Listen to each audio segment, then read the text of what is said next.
everyone, and welcome to our session today. My name is Jennifer Ajaman, and I'll be leading the talk on assertiveness, a tool for every young professional. Assertiveness, a tool for every young professional. Would you agree that being assertive is a good tool to have? Would you agree? Yes. Okay. I would agree, but I'll also go on to say that it's not only for every young professional. Whether you're an old professional, whether you're a student, in every area of your life, being assertive is a good thing. However, if it was that simple, we wouldn't have to have this session, right? So there are things which often stop us from being assertive. We're going to look at those. We're going to understand exactly what assertiveness is, why we need a tool such as that. We'll look at why people are often not able to be assertive. We'll look at the benefits of being assertive. And then I'm going to challenge you all to increase your level of assertiveness over the next few weeks so that later on in your life, whatever you're doing, it will feel more comfortable. All right. So before we started the session, I realized that many of you had your phones. And I understand, and I don't mean to sound old, but having a phone is a tool that these days, without it, people feel lost, right? How many of you have ever gone a day without your phone and it's like your life was about to end, be honest? Okay, a few hands up. It's true. We're very dependent on our phones. And not just our phones, so many other gadgets and so many other, the apps that you use. So whether it's WhatsApp, whether you're text messaging, you're emailing, those are all good tools to have. So here's my question for you. What difference would it make if you didn't have those tools? Say in the last 5 years, if you didn't have a phone, there wasn't any internet, you didn't have a computer, people are putting their head down thinking, oh my gosh, life would end. If you're going to be able to communicate and really get a fuller picture, be able to engage better and connect and feel close to people, you need a certain level of assertiveness. I will later define what it is and look at other types of communication. So people are sometimes passive or passive-aggressive or they're aggressive. We'll look at all of that. But as we think about the discussion today, just keep thinking assertiveness is the kind of tool that if I don't have it, if I don't imbibe it, if I don't improve upon it, I'll be feeling like I'm out of touch, I'm disconnected, everything is far, things aren't so simple, things are difficult, okay? It's actually there to make our life easier. Now, I have three sons, and sometimes every so often you show them a picture of an old type of telephone or an old mobile phone, and they're like, what is this? Because they've grown up in the information age, everything is very technological. The point I'm making is, previously, people felt like it was okay to not express yourself. It was okay to just sit down quietly and always nod, and you could be really angry inside, but you can't express it because somebody will be upset. Or if you're angry, it doesn't matter who is there, just show that you're angry. So what? You too, it doesn't matter. But as we kind of learn the importance of human behavior and human connection, all the research now tells us that being assertive is definitely a good thing, okay? So if you think about, I had my first mobile phone in 1993. I had a Motorola. And it had like a little aerial. Remember those, probably seeing it, on the net. And it was fine, it worked fine. But over the years, the companies were able to improve on those models, right? And now it's probably easier to think about what our phones can't do rather than what they can do. There's hardly, it can't cook my dinner, unfortunately. But phones can do almost everything else, okay? So we're not saying that, okay, if sometimes, you don't speak your mind or you show a bit of aggression, or people used to do that, we're not saying it's totally wrong. What we're saying is, over time, we've learned that we need to be able to progress. We need to be able to improve on what we're doing. We need to be able to do better. And so, yes, they've had to invest lots of money into these technologies. We have to now go and spend more money on our phones and our gadgets, but they make life easier. Very often you could be anywhere and you could still work and engage with people because you have your phone and you have your internet, you have your data, you can still engage. That's the value of having a tool which maybe is a little bit more work for you to get involved in, but it makes your life easier, all right? So let's look at how phones, for example, have progressed over the years and how our communication, if we want to keep it current and effective and powerful, also has to progress over the years. I'm saying this because somebody might tell you that, oh, but I'm naturally shy. Or as for that person, they're very quiet. That's fine, but how many of you know that being shy and being quiet and not speak your mind won't get you what you want in life? Right? It may not get you that job or that promotion. So again, we want to kind of get out of our comfort zone a little bit and go a little bit deeper into what the benefits of assertiveness will be. Any questions at the moment before I continue? Are we good? Yeah. Awesome. So I have a sentence here which says, you cannot not communicate. And think about it. I'm going to ask you to explain what it means. You cannot not communicate. If somebody walks in here and says, oh, hello, good afternoon, and nobody says anything, people who have said nothing have probably given the biggest message that we're ignoring you, not important. So sometimes, actually, by not speaking, you're even communicating louder. And yes, our body language is very important. So later on, we'll look at some of the body language or the nonverbals that go along with communicating or communicating assertively. So things like, the way you stand, your overall posture, using your hands, eye contact, all that kind of stuff. So to your point about the way we dress, we are always communicating. So when we talk about things like personal branding, it's very simple. There's like an ABC of personal branding. Yeah, so A for your appearance, good. B for your behavior. Someone said, well, yeah. And then C for your communication, okay? So whenever you engage with somebody in any form of interaction, those three things guaranteed are communicating something. They're sending over a message. So when you're going somewhere, and as part of being assertive, you need to dress appropriately. So, ask yourself, who am I going to see when I go there? What will I be doing? Who else will be there? All those things are important, okay? And then obviously behavior is everything that you would do. So how you engage with people, how you respond to them. If you're in the office, are you reliable? Are you dependable? How you really show up, even when you're still studying. Your behavior says a lot about you. And then when it comes to assertiveness, really how you communicate. When we're born or when we're children, we can be naturally assertive on the whole, okay? But it's only as we're growing up and we're a bit boisterous and we're wild and we're always asking questions and being so-called troublesome that people kind of tell us to tone it down and be quiet and sit there. And then we're told no so many times that as we become more aware and a bit older, we start thinking that actually being assertive is not good, or that's a bit childish, or as I'm growing up, I've got to be a certain way.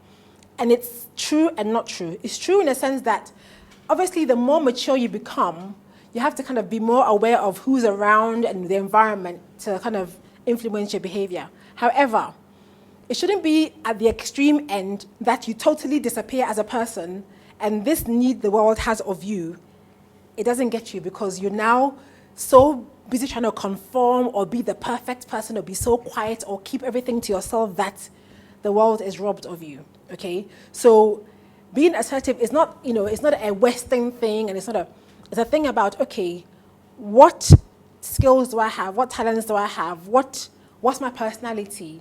How can I help solve problems? How can my ideas be communicated well in a way that people will listen? Because I'm also listening to them, so that we can all work together and make a difference where we are. But I love that. That's one of my best takeaways for the day. The world needs me. And so when I'm assertive, the world can get the best out of me. Okay. So are we all familiar with the communication cycle? So in my world, if you just imagine that everybody has a world of their own, so whatever I'm saying makes sense to me in my world, I send it to somebody else, a recipient. They have to now decode it because it's encoded in my language, how I understand. But they have to now decode it for them to be able to understand. And the only way that I would know for sure that they understood it, how I meant it, or even for me to know how they understood it, is for them to give the feedback. Okay? So you have information, you send it, somebody needs to understand it. You're only able to really know how they've understood it if they feedback to you. But here's the problem. What if the feedback they give you is not really the real feedback? So maybe what I said, they didn't understand it, but they don't tell me they didn't understand it. Or what if they lie about how they understood it? What if the information they give me is not accurate? Is that going to really help me to know what's going on, to make any changes? Would it help me? It won't help me. So it's important that we're assertive in giving our feedback or giving our side so that the other person is actually clear on where they stand. And then when the feedback comes to the person who gave the communication, that person also has to be honest enough and assertive enough to be able to put across their views, and then you have, fair, honest, assertive communication. How many of you have had to go and ask somebody for something, but you're afraid of the response they will give you, so you don't go? Ever in your life? Let me see your hands up. Yes? Yes, we've done it a few times. Okay.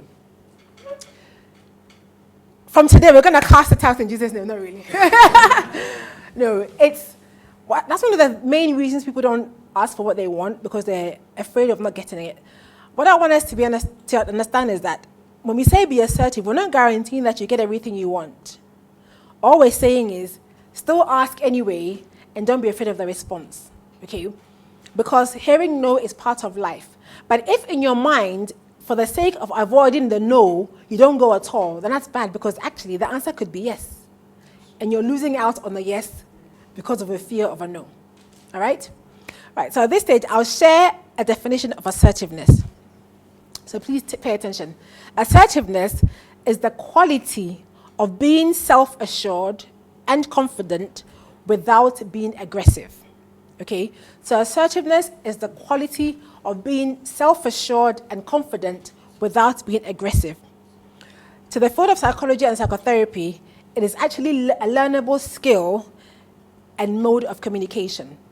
So some of you might know people who have always seemed very confident and assertive. Do you know people like that? We sometimes call them too known. Right? They come across as very confident, assertive. Okay.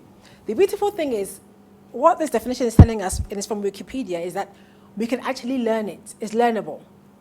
So even if it doesn't come comfortably to you, because we've talked about how when you're able to be more assertive, you can engage better, you can get what you want, more money, better relationships. We're saying that it's worth investing and learning a skill. So here's my question to you. How many of you are willing to learn how to be more assertive? Let's see by show of hands. You're willing to learn to be more assertive, right? The lady who says she wants more money, I thought I'd see your hand up. All right? Because yes, it definitely helps us to be able to connect better, engage better, send our message across better. And actually, even though people who are confident and self-assured are assertive, the more confidence you show, the more assertive you become, and the more assertiveness you show, the more confident you become. So it kind of goes hand in hand. Do you get the point? All right, good. Any questions before I continue? Any questions? Let me read the definition again. The quality of being self-assured and confident without being aggressive. The field of psychology and psychotherapy says it is a learnable skill and mode of communication. So by the time we leave here, we'll all understand what it takes to be more confident and assertive, which is quite nice, isn't it? Because, I'm not charging you, but you're going to get all of that. Are we okay? All right, good. There are already barriers to communicating, right? People have so many issues going on in their head. Everyone is different. What I want us to do now is just talk about some of the barriers to communication and how being assertive can actually reduce those barriers. It won't always eliminate them, but being assertive can actually reduce some of those barriers. So in your experience, what are some of the barriers that exist in communicating? Language is one barrier. Anybody else? No matter how right something feels to you or how much you believe is a fact or is the way it is, for that person, it could be totally different. So in your assertiveness, be willing to listen and be willing to be open-minded enough not to attack them or write them off, but engage them. And the beautiful thing is, if that person is also assertive and they are also open-minded and willing to engage, then yes, you may not end up changing each other, but at least you can work together to achieve an outcome. Because the barriers then are no longer barriers. They're just something that you have to overcome to get to where you are. And that's a beautiful thing actually about barriers. You can actually overcome them if you don't let them get in the way, okay? So the point is, even if in your culture, for your belief, whatever, it feels right and you believe it's the right thing, give somebody else a chance. And if you're having to disagree, there's no reason for one of you to be aggressive and insulting and disrespectful. Neither is it good for the other person to just shut up and say, you know what, I won't even say what I need to say because X, Y, Z, okay? So when you're being assertive, you give room and it allows different people to share their opinions, have discussions in a very respectful manner, so nobody feels they're being disrespected or sidelined, and everybody's views are listened to. If you're speaking with somebody, for example, and the person has a long way of going about information, your job, without being rude, because if it comes across as if you think, oh, they're taking too long, and you either will switch off or you end up shutting them down, and that's not assertive.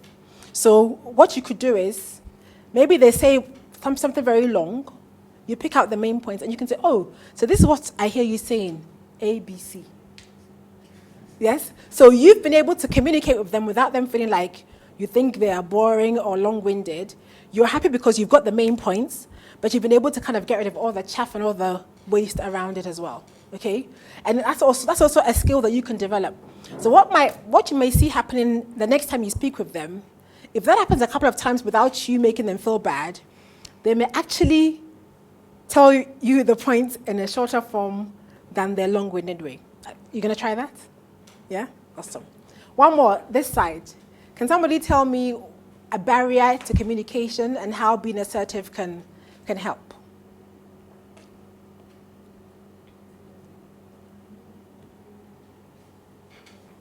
Yes, go ahead. Let's say the medium. Okay. The medium through which you are communicating. Let's say you are using a gadget. Okay. And it has some faulty on it. Mm-hmm. When you communicate, maybe I won't get the information that you receive. Mm-hmm. Or maybe some weather condition can prevent the gadget from working properly. Yeah. And this can prevent us from communicating. Yes. So external forces, gadgets, the environment, tools, good. The main thing is if you're assertive and the information comes and it's not right due to the faulty gadget, at least you won't lie and pretend and say, oh, it was fine when it's not. Okay? I'll give you an example. I recently was going to Takoradi to do some training for a client. And I got to the airport. It was a very early flight. I got to the airport. There's quite a long queue. And so I joined the queue. And as it got to my turn, the counter was still open because once you get there, they have to serve you. But she was calling to make sure I had checked in. And so she sent me a message saying, have you checked in? Because I was very close to checking in, I could have said,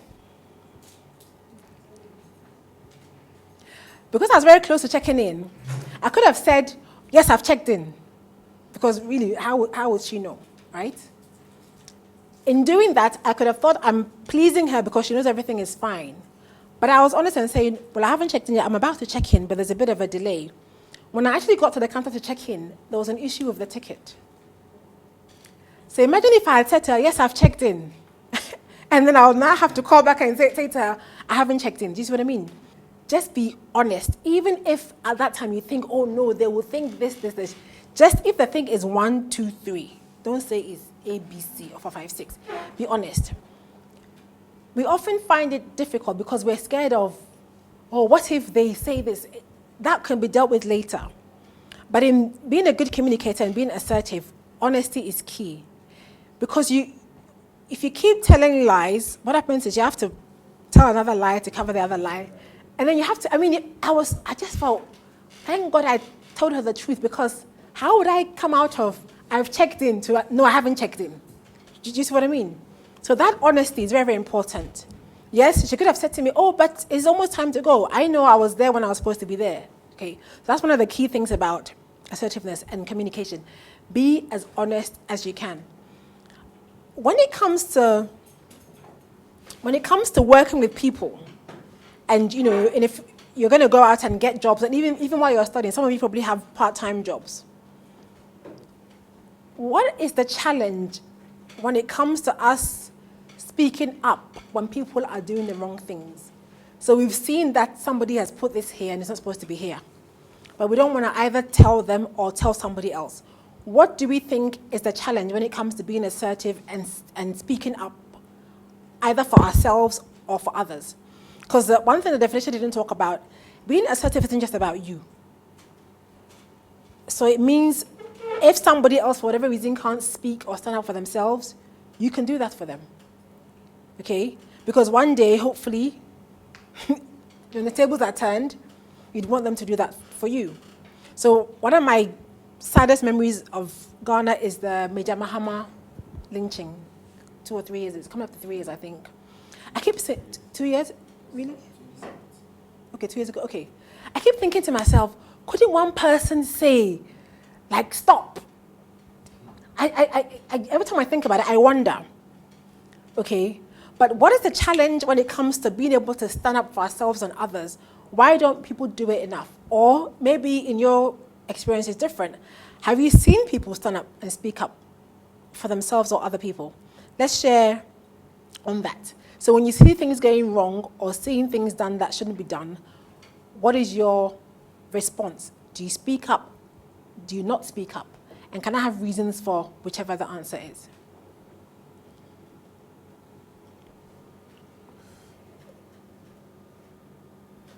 Okay, I want to share an experience. Yes.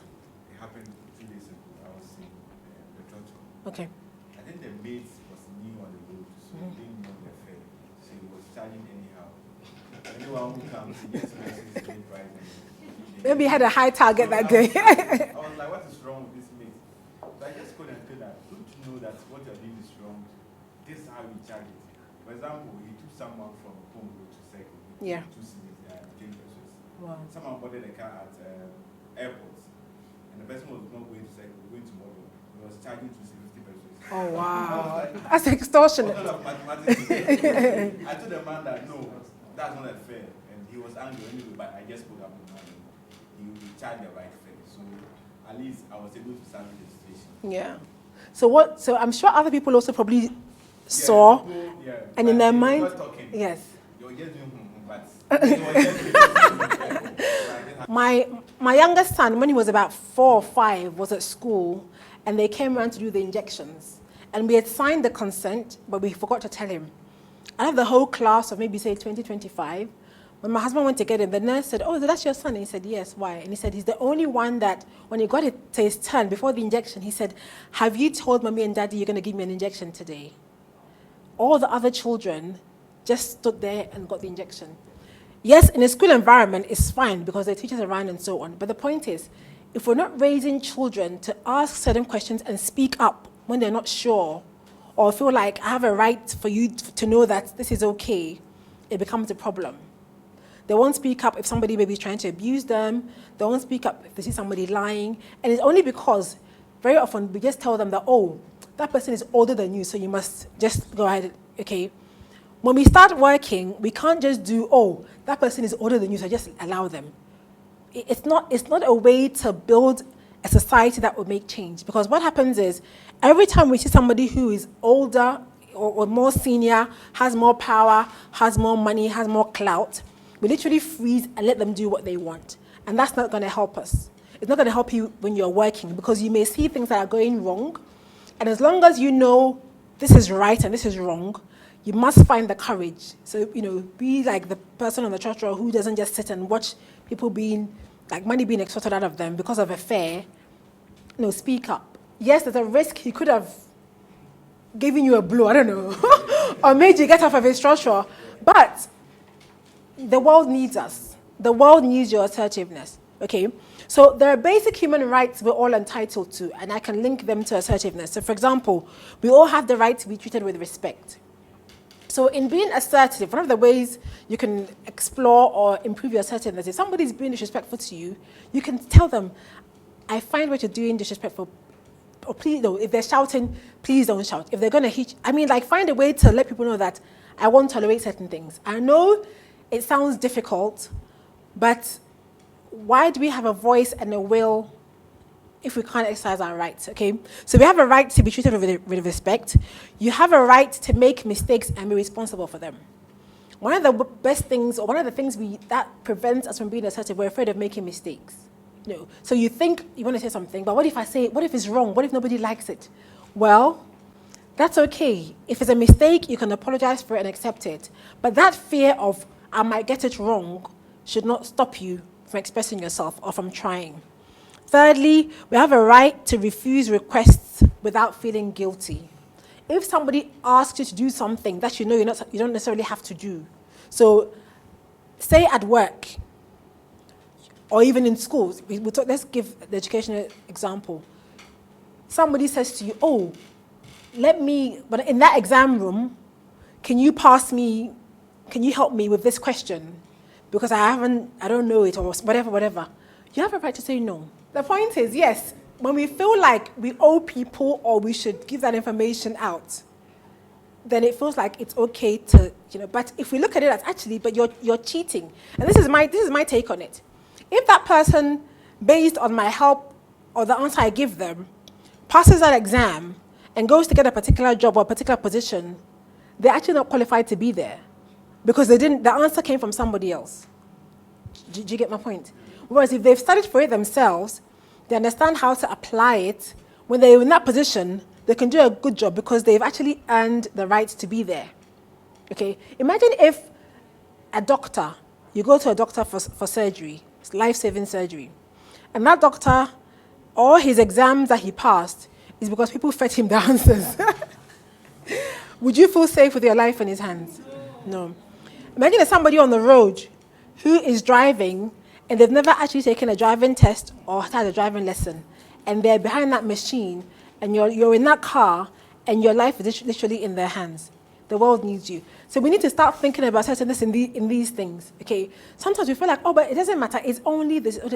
No, the repercussions later can be incredible, okay? So if we really want to you're getting an education, beautiful, wonderful, but to make it impactful and to make it be transformational when you finish, these are some of the things you have to be aware of. That it's not about, the person will think, they won't be my friend anymore. Or they will think, hey, now you think you're better than me, or maybe they've helped you in the past. And that's the other thing. Once somebody's helped you before like this, you feel like you owe them for life. One day they'll come and ask you for your last 2,000 cities, and you feel like, they'll be like, hey, remember that exam room? I gave you the answer. And so now you owe them. Okay? But really, they had all the chance to come to lectures, to do their assignments, to seek assistance, to go online and research. If they really aren't ready to pass that exam, so be it. You can wish them luck, but don't feel compelled to give them the answers. And I know for somebody like me who's lived out of Ghana a lot, it sounds easier. It sounds easier for me. But my point is, I know it's difficult, but I'm saying that is what assertiveness is about. Because it starts with the exam room or the classroom. Next, it will go to your home. Next, it will go to when you're working. And then, when you have your own businesses, how would you want your staff? How assertive would you want them to be?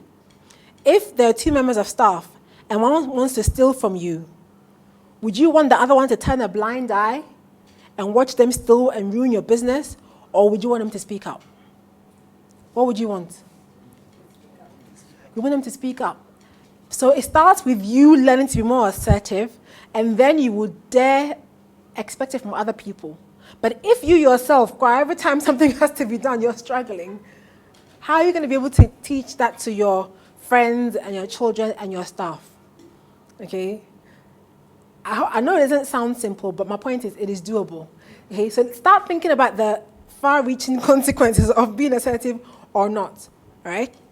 Another thing is that we also have a right to ask for what we want, realizing the person can say no. And I talked about this in the beginning.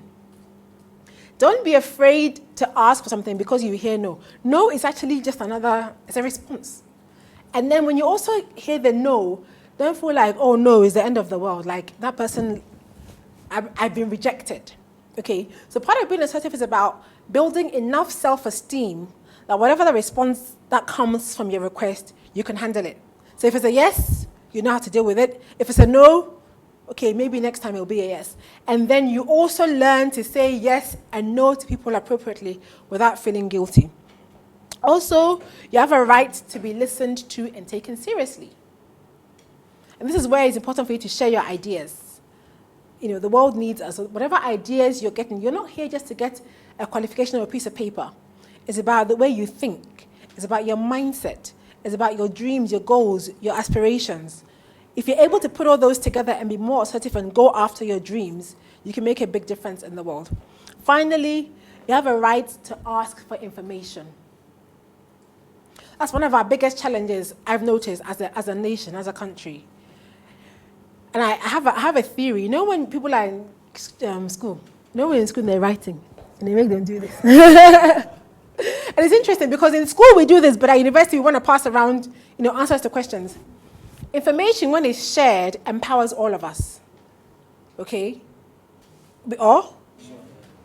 I mean, it shouldn't stay in somebody's head or in somebody's heart alone. How many times do we go to get information from somebody and their job is to give us the information, and what do we have to do? I have to either beg them, plead them, or pay money to them. Okay? We have a right to ask for information. And some of these things, if only one or two people are doing it, it takes a lot of work. But if we all start to demand information and go for it and want to use it, it would help us a lot. Okay? And we also have a right to say, I don't understand.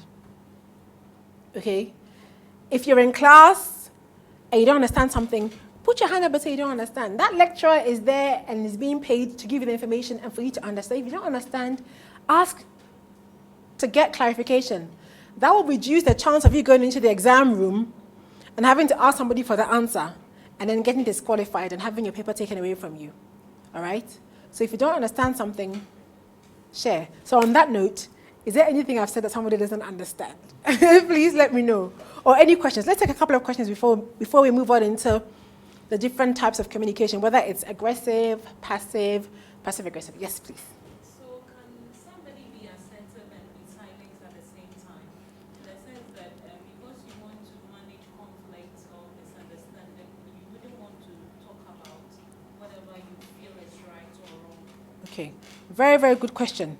Before I give my opinion or comment, does anybody have any ideas? Is it okay to be assertive but say nothing because you want to kind of manage a situation and avoid conflict in that scenario? Yes. For me, it depends on the person you are dealing with. Okay. And also it depends on the situation. There are some people who cannot manage their emotions very well. For instance, here is a case that my friend here has a problem with this guy. Yeah. And he is a hot-tempered person. Yeah. And this guy says something wrong about him, and I know it.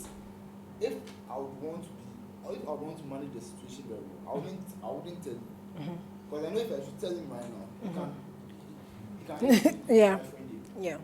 So you see, I think that depends on the situation. Okay. Okay, fair point. Anybody else? Can you be assertive but say nothing because you want things to be kind of peaceful and calm and quiet? Anybody else? I think silence is also a way of communicating. So Okay. if the person also understands your emotions or why you are silent, I think the problem can be solved. Okay. So if the person understands that your silence is trying to communicate something to him, Okay. it can be solved. Okay. That's very interesting. If the person understands, but how would they understand until you say or they say? Yes. So to your point, if you're being quiet because you want to keep the peace, but really you know that speaking up will maybe change the situation somehow, I think back to what you said there, it depends on what the outcome is. However, I would definitely say, okay, I have a comment, but because of this, I'll reserve it for that time, or I have a comment around this. You may not have to give specifics, but saying nothing at all can sometimes be taken to mean you agree with what's going on or you have nothing to say. So you could say, I have a comment around this generally, but I don't want to go into it specifically for various reasons, but I do have an issue with this. At that point, if the people that are there are also assertive enough and they really want things in the open, they may say to you, okay, this might be valuable. How can we get to know what you're thinking and still keep things cool and open? So you still have to have the dialogue. So people have to know where you stand, but you're warning them to be cautious, and then they have to then decide, okay, do we delve or not? Because if you say nothing altogether and later on it comes up, they will say, but you were there when it was also, well, I didn't say anything because I thought, no, but if you had said it, and then there's so many things, if, but, could have, should have, okay? So I would say, use your wisdom to express it, but within boundaries that you think are acceptable based on other factors. So, for example, his idea of, I know he's hot-tempered, I know he feels this way. If I say anything now, this is going to just get very, very messy. So you may not. But you may say to them, look, there's something, and I have information about this, but maybe this isn't the right time. Can we regroup and then we'll talk about it? Okay? So silence, total silence, I would say no. But just be circumspect or just be careful or cautious about how much you divulge at that time. Okay? Good. So now we'll look at the different options or the different types of communication alongside being assertive. So first we have is, and I'll link it to what you just did, passive. When people are passive, they're emotionally dishonest. So they have something to say, they're not happy, but they won't even show it. So nobody knows that they're not happy with what's happening, but they've just they've almost switched off or checked out, okay? Then we have, so you're also indirect and inhibited. So say you have a point and you want to make it to this person, but you pretend and then you make it to that person, knowing full well that the point you have to make is to somebody else. You're being passive, and you're doing it to avoid the conflict or the confrontation, okay? When you're being passive, you're also self-denying. So there are 3 bottles of water, and there are 4 people, and you know you're really thirsty. But rather than take one, you give it to all the others, and then you're here and you're just really thirsty. Because you want to get your blessings in heaven. Meanwhile, you need to live. Okay? So you deny yourself at the expense of them. And you'd be okay, but really, later on, you just think, oh, why did I just take that water? Because maybe they weren't that thirsty. Okay? Another way of being passive is just constantly saying sorry. And I have a friend like that. Almost every word in my mouth, oh, sorry, I'm sorry. Like she'd apologize 20 times for one thing. It's a very passive way, because you want people to like you so much that you want them to know that, look, before it's even gone wrong, you're sorry. Okay, that's also a passive. So very apologetic and blaming. Okay. Then there's passive aggressive. So with the example of the water, I'll give the water out, but I wish they would choke on that water. The way I wanted that water, and then I gave it to them. Yeah? Or why couldn't they offer it to me? I was kind enough to give them the water. Why didn't they offer me the water? So you've been passive, but now it's like you're getting angry for doing something that nobody asked you to do. Okay? Or when somebody asks you, is everything okay? So everything is fine. But deep down, you know it's not fine. And it's not fine. And one day, you show them how not fine it is. Okay? So one day, what do they say? Every day for the thief, one day, for the master. Yes. So you know that you're not happy with the way your colleague has treated you. Maybe they've taken your money and they haven't paid it back. Maybe they've not been coming to lectures and they're always taking your notes and not returning it. And you just keep giving it to them. But one day, and you're actually praying they either fail or they get excluded from the school. Yes. And you think that will be the solution to your problem. If they will just leave this school or fail the exam, then my books can have peace. Okay? So you're making it look like, oh, you're actually happy to help them. But deep down, you're wanting their downfall. Okay? Say that again. Are we allowed to say that? Okay. So when you're passive-aggressive, you're emotionally dishonest, you're indirect, you're self-denying at first, but eventually you want to enhance yourself. Okay, so the first chance, I'm going to mark it on the wall. One day, when I get the way, I'll show him. Okay, that's passive-aggressive, because on the surface, everything is fine, but you're like a pressure cooker. You're like a gas tank waiting to explode. Just building up. One day, the lid will just come off. Okay, so you're self-enhancing now or self-denying now at the expense of somebody else later. And then there's just sheer aggressive. You shout, you yell, you just don't care. You feel like you have the power, so you say what you want. Me, mama, tahad, I don't care. I don't care. You can't bring it here. So nobody else even has a chance to speak because everything is about you. Okay? So when you're aggressive, you're inappropriately dishonest. So the example you gave, somebody who's aggressive knows full well that if they say something, it will just blow everything up and somebody will feel insulted, but they will just say it. I will say it and die. I don't care. That's aggressive because you're not really aware of how your emotions and your behavior and your communication would influence other people. Another thing is that they're always attacking and blaming. Yes, you said you'd do it. You haven't done it. Why haven't you done it? Whereas you could just say, okay, what have you been able to do? What is left? How can we all help to do? Because we have a deadline for 2 days for our project. What have you done so far? How can we move on? That's assertive. Because let's be honest with me. Tell me where we are. Let's all work together. But aggressive is, you said you'll do it. You haven't done it. Why not? What are we going to do now? Now we're going to fail. And I mean, how many times can you make somebody feel bad? Okay, so when you're aggressive, you just want the person to know that it's all their fault, they're wrong, they're a bad person, and you're a good person. That's not good. Okay, so let's look at what assertiveness is. Assertiveness is being appropriately honest. So you're not going to lie, but you're not going to scream and shout and put people down while you're giving the facts. That's one. Two, you're self-enhancing, because yes, I would like the water, please. Oh, but it's finished. Is there a fourth one for you? Okay, so I haven't given it to you and suffered my thirst in silence. I haven't given it to you and wished you would choke on the water. I haven't snatched it from you because, yeah, I've taken it because I'm thirsty. But let me ask if somebody else, if there's a fourth bottle. Okay, and if there isn't, maybe we can share this one. Okay, but at the end of the day, I've considered myself, I've considered you, and everything is fine. Okay, so for me, I think the most dangerous, which one is the most dangerous? So passive, aggressive. Which one is dangerous? Aggressive is the most dangerous. Really? Okay, who else? Who has an opinion on that?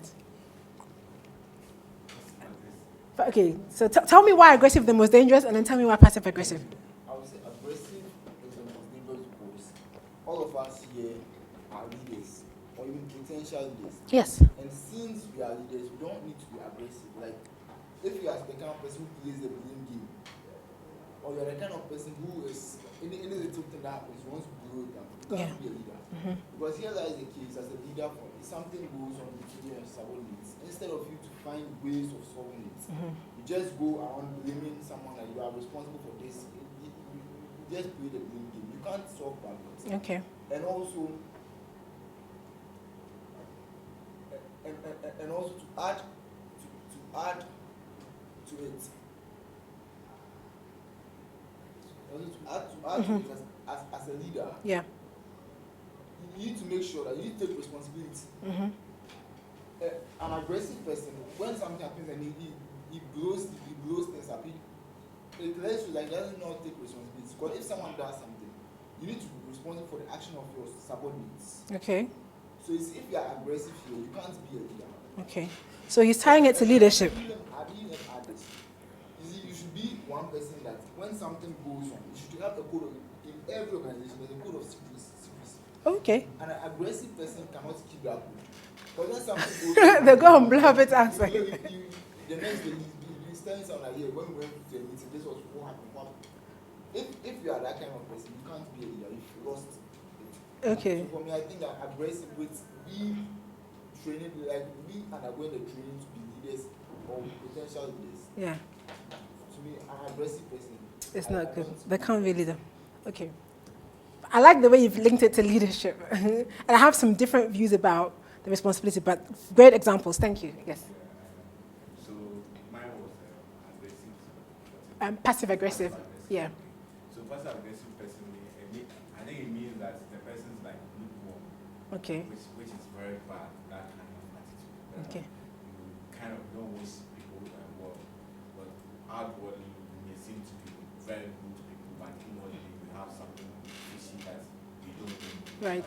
If you are aggressive, you know that sure this is how you are, but you cannot you cannot determine what your behavior will be if you are Yes. passive aggressive. Yeah. You're unpredictable. Yeah. Okay. Okay. Anybody? Should we take a vote? Okay. Anybody else with views on what's more dangerous, or passive aggressive or passive? Yeah. Oh, you want? Passive aggressive is also dangerous. Have you just changed your mind? I'm even linking it to the world that we are. Yeah. You see, the powerful countries that Yeah. we look at, most of them are passive aggressive. Okay. In the sense that when they come to you their conditions. And Yeah. aside them, most of the organizations that when they come to their, you see them to be like, you see it to be very appealing. Yes. But inwardly, they Yeah. don't want to develop you. Yeah. They are just looking for downfall. And you see, it going down way it's very difficult. Yes. Because you just don't know how to determine. Yeah. Okay. So on that note, I think you're saying that passive aggressive is dangerous. Yes. Yes. Good. And it's plainly because people just don't know where you stand. At least if you have a temper, we can maybe help you with emotional intelligence or anger management. But if you're passive aggressive, I mean, so yeah, everything is fine, but you know, the people that kind of will stab you in the back. Yes.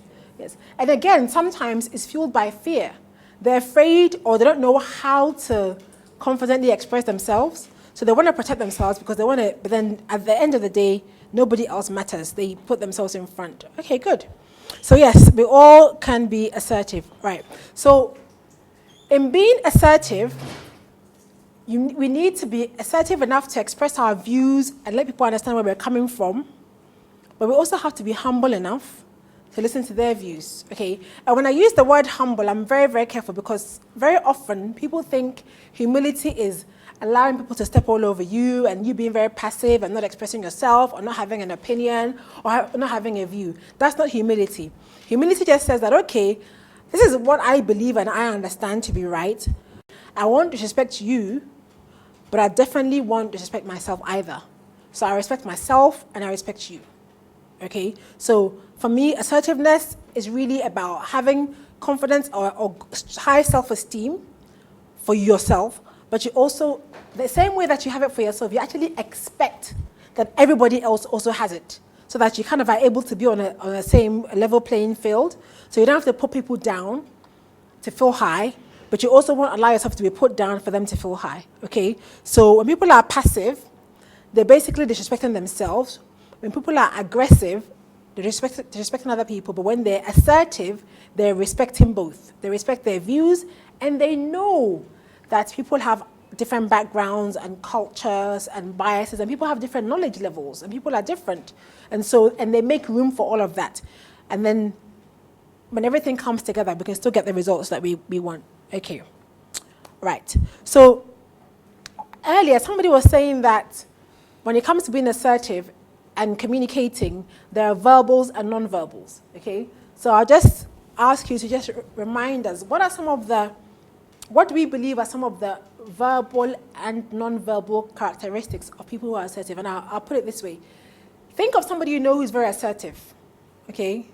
So maybe somebody you know as a friend or somebody you've come across once or twice, or anybody you can think of who's assertive. And then pick something that they do or a behavior they have, and then share with us how you think that's what makes them assertive. So I'll give you an example. People who are assertive, when they speak, their voice is relaxed and it's not too quiet, but they don't shout. Like they're able to speak at a decent level, so you don't have to keep saying, pardon, you don't have to keep, I can't hear you. Or when they speak, you don't have to step back, okay? The voice is normally relaxed, and the pitch, the volume is what's the word? Not standard, but like a normal volume, like a moderate. Good word. Yeah. So anybody else, think of somebody you know who you see as assertive, and describe a behavior, whether it's verbal or non-verbal, and link it to why you think, or link it to them being assertive. We'll take 3 of those. Okay, so it can be verbal or non-verbal in terms of how they communicate. How do people who are assertive communicate?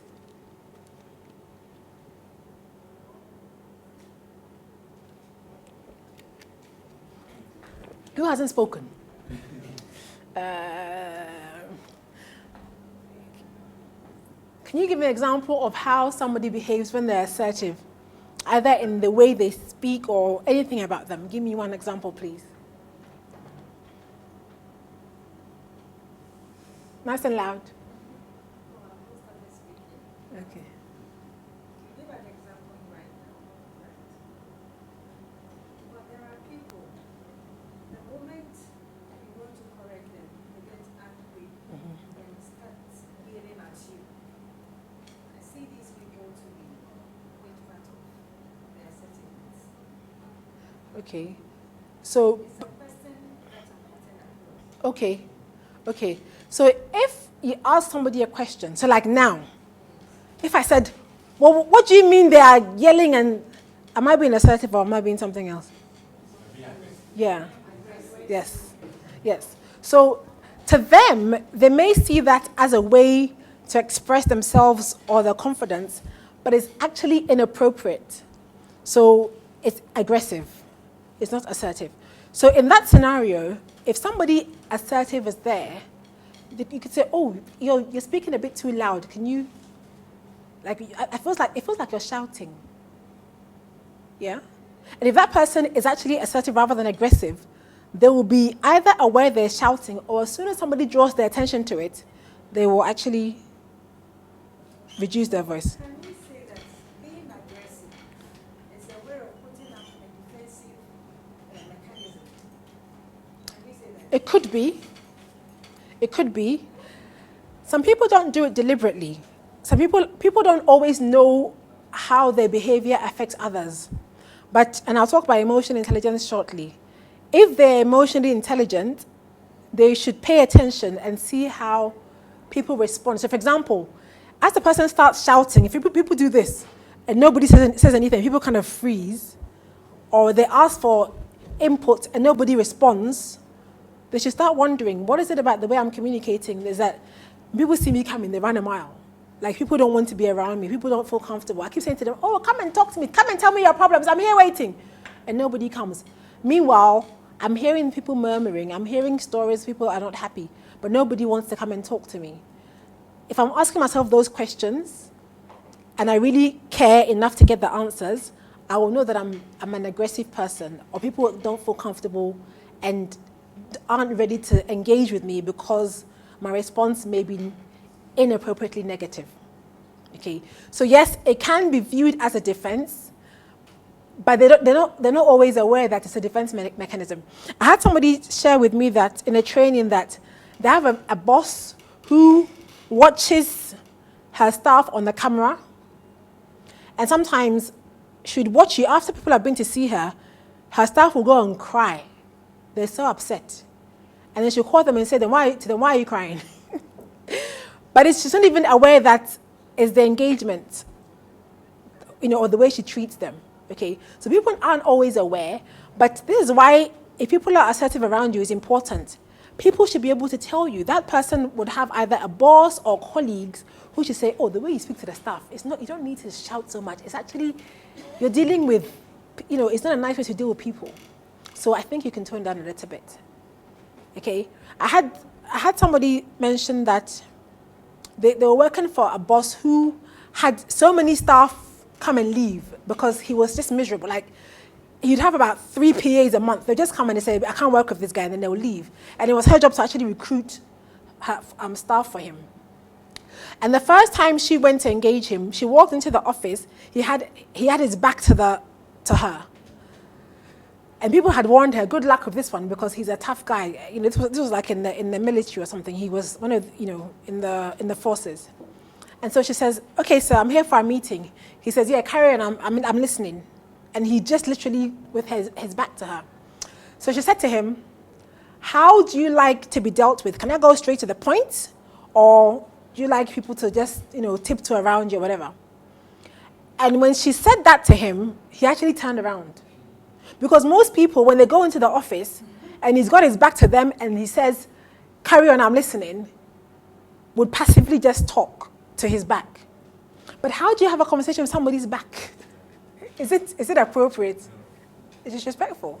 So because she was brave enough and assertive enough to express herself that I have an issue without saying I have an issue with it, she asked him a question which made him think about his behavior.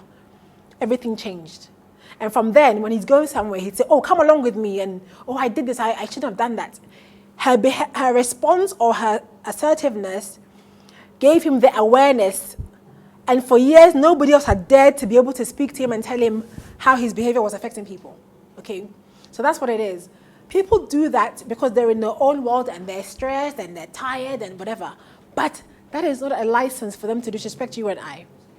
Okay? So when we're assertive, will find a way to be able to communicate that this is actually inappropriate. And those of you who maybe will go in HR, that's one of the areas where you need a lot of confidence and assertiveness to be able to call people up and say, look, our rules say everybody needs to be treated with respect, and the way you spoke to that member of staff was disrespectful. We won't tolerate it here.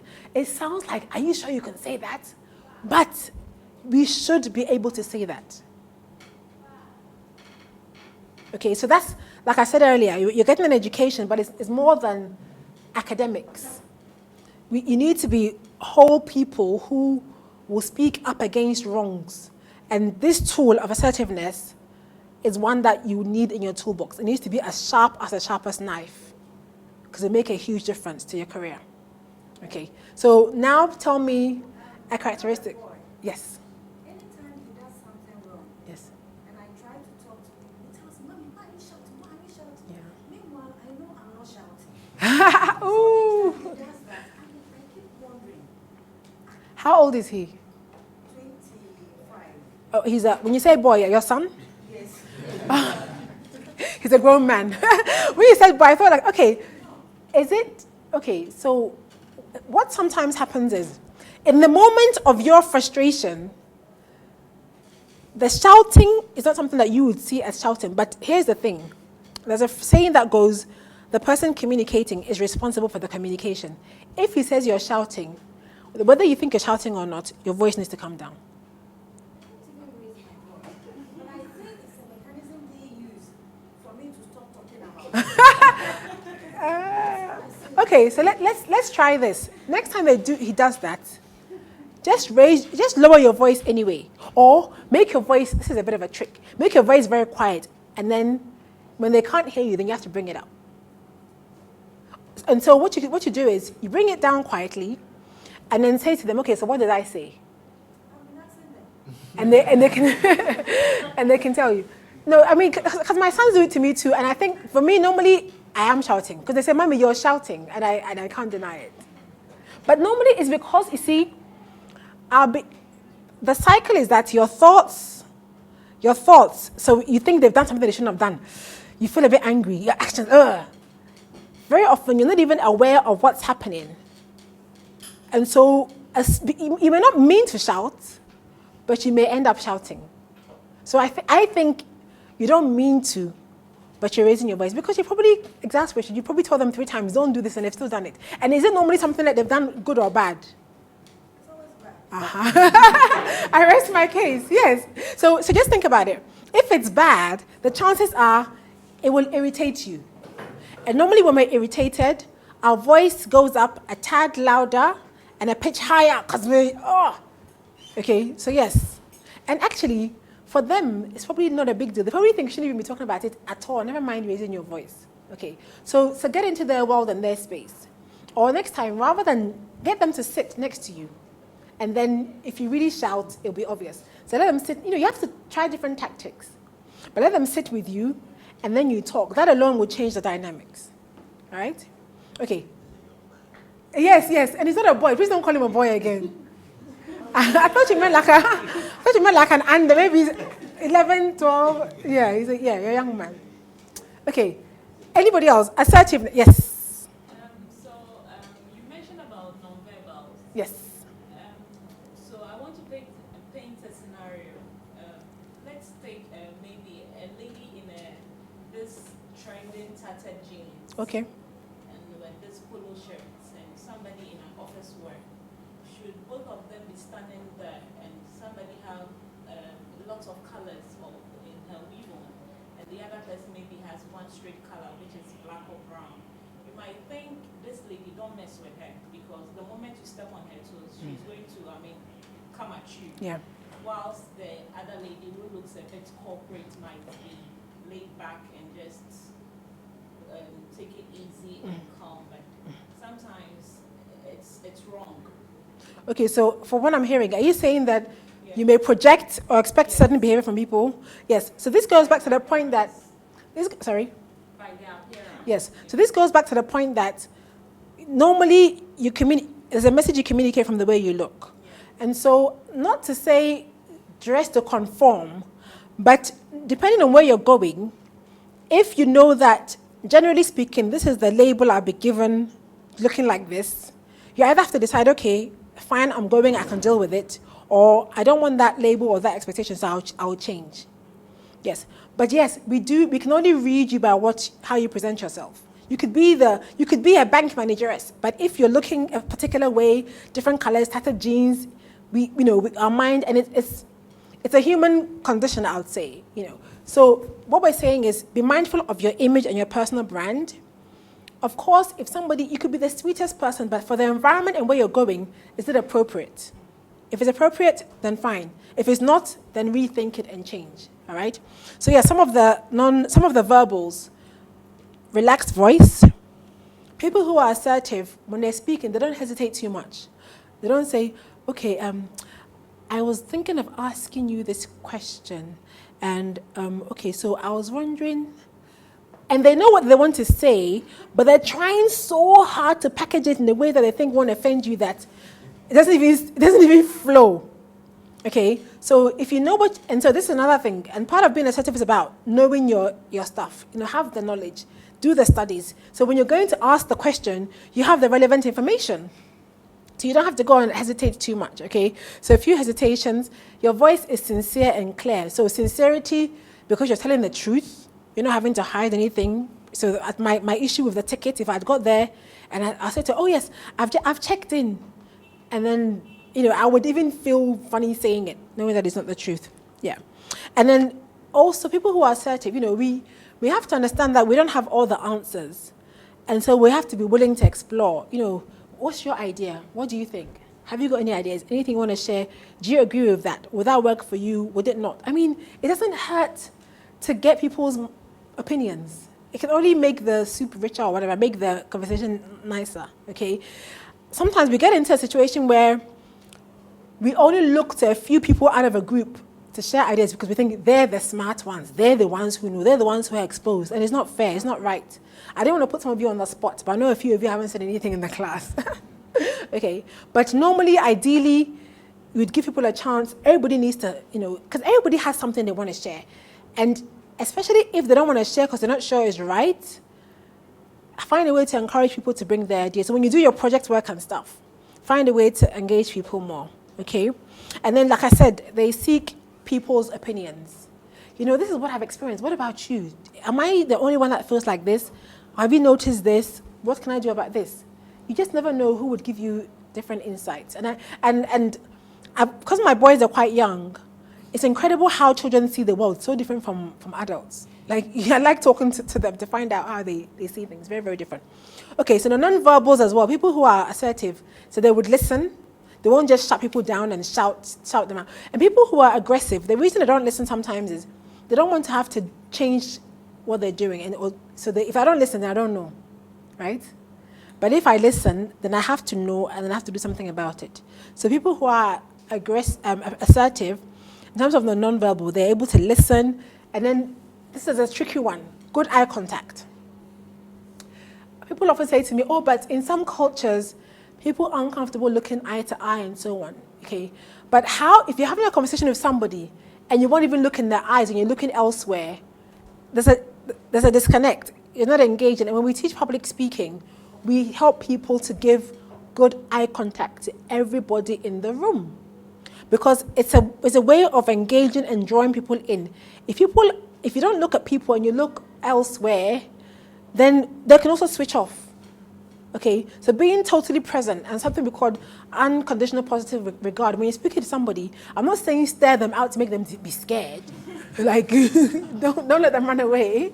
But part of you being present, what do they say? The eye is the gateway to the soul or something. Part of being present is comfortably just give them eye contact. Okay, and again, in terms of building rapport, for some people, it'll be a bit uncomfortable at first if they're not used to it. So what you do is you look at them a little bit, and then you look away, and you look away. Okay? But it's a very important way to engage with people with good eye contact. Okay? So good eye contact, not staring them out, because if you're looking away, if I'm speaking to you here, and I'm looking this way, I'm still speaking, but it doesn't feel like I'm talking to any of you because I'm staring at the curtains. Okay? So that's how powerful that is. And then clear, expressive emotions. if you're not happy about something or you're sad about something, it's okay for people to know that you're not happy. Okay? So, and there's a WhatsApp video I watched recently, and this gentleman is talking about how children are not allowed to express themselves because when they start crying, we tell them to stop. And I kept thinking, oh, I think it's even worse in other parts of the world, especially when it's boys. If somebody wants to cry or they're upset, we can't say to them, you can't cry because you're a man. I mean, they still have tears. Don't men have tears? Hey, men, do you have tears? Have you ever seen, you don't have tears? He's saying no. You have. You know, yeah, because you've seen them before. Yes. Big boys don't cry. No, but they do. They cry, but they cry for a little bit. Okay? So find a way to make, if something has upset you, say to people, look, I'm feeling quite angry about this. However, this. Do you see? So I'm not saying go and shout, but let people know that this has happened and it's not good enough. What are we going to do about it? How can we fix it? What have we learned? What can we learn from the mistakes? And you kind of move forward, okay? And then also relax. So if people who aren't assertive, sometimes they fidget, they tap, or they kind of shift and shake and do that kind of stuff. Yeah, they may stand on one leg, and then they don't look at you, and their shoulders are slumped, and all of that adds, because you see, apart from communicating with other people, we communicate with ourselves all the time. So the way you stand and how you look and smile and your gestures communicates with yourself that you're being assertive, and then it projects outside. Okay, so if you're going for either a job interview or you're working or there's a situation and you think you're a bit nervous, take some deep breaths. Stand up straight, posture, push your chest out slightly, be relaxed and smile, be comfortable. And that in itself will tell you that you're comfortable and you're assertive. If you're nervous and worried, and your heart will start beating very fast, and then your palms will start getting sweaty, and you have to wipe your hands, and then you feel like, oh no, why am I doing that? This is not good. And then you start regressing, okay? So, look at the way you appear, how you look, feel good about yourself, and then let it show through your externals, okay? I was asking earlier why people find it difficult to communicate assertively. I did some training recently, and I asked the staff, the question I asked you earlier, if somebody's doing something wrong, would you say it or not? And most of them said yes. I'm not saying they're lying, but I didn't think it was true. But a few were assertive enough and brave enough to say no, they wouldn't say it. So I said, why? So they said yes, because if they said it, the person will shout at them or target them, okay, and so on. And that's one of the fears we have. We feel like if we are honest or if we speak up if things are going wrong, people will label us and blame us. But you see, if we live in a world where nobody's willing to speak up when things are going wrong, it's not going to help us. Because we've seen so many people not speak up, we think that's the normal thing to do, okay? But here's the point I'm making. We can actually unlearn that behavior. It's a behavior we've learned. It doesn't matter. It doesn't bother you. What can you do? It's not your problem. It's actually everybody's problem. If things aren't going well, we're all going to suffer, yeah? It's everybody's problem. Okay, so it takes confidence to be able to be assertive, as you've mentioned. I mentioned earlier emotional intelligence. Think about how you're feeling and how it affects your behavior, but also how your behavior affects other people's feelings and their behavior. So if your son says you're shouting, how is it going to make him feel? Nervous, unhappy. How is he going to react? Okay, so look at how it affects other people. I'll just list the benefits. Actually, we've probably spoken about it again already, but I'll just go over them briefly, and then I'll give you one little assignment. So do we agree that the benefits of being assertive, that it helps us communicate better, right? Yes? It helps us to be more confident. We can get what we want out of life. And we can actually make change and be true to our beliefs. And it will actually make us more successful. Because like I said earlier, if you can do it, you can teach others how to do it. And later on, when you've got your own businesses or you're running a country, you will actually encourage and support people who speak up when things are going wrong. Okay, so here's my little assignment for you. There are loads of tools online about assessing your level of assertiveness. They're either called assertiveness appraisal or assertiveness assessments. Search online, find one, answer the questions, and then understand your assertiveness level, and then gradually work on improving and be more assertive. So it may mean speaking to that person who for a long time you've been avoiding. It may mean on the bus or on the church, or you see somebody doing something wrong, or somebody drops a letter, you tell them to pick it up like I've done in the past. It may mean somebody who shouts, you saying to them, oh, but you're shouting, please keep your voice down. It may mean so many different things, okay? It may mean letting somebody know that they've said something or done something that really upsets you and they need to apologize. It's fine. Don't be afraid of the response. As a takeaway, think about the fact that when you're assertive, it means you respect yourself and others. When you're passive, you only respect somebody else and respect yourself. And when you're aggressive, you actually respect yourself, but on the flip side, on the negative side, you actually disrespect everybody else. I'll leave you with a quote from Lao Tzu, which says, knowing others is intelligence, knowing yourself is true wisdom. Mastering others is strength, mastering yourself is true power. When you realize that you have enough, you're truly rich. Knowing others is intelligence, knowing yourself is true wisdom. Mastering others is strength, but mastering yourself is true power. If you realize you have enough, you are truly rich. So I tell you that you have enough to be assertive. Go out there, transform our beautiful wild world, and I'll see you soon. Thank you. Okay.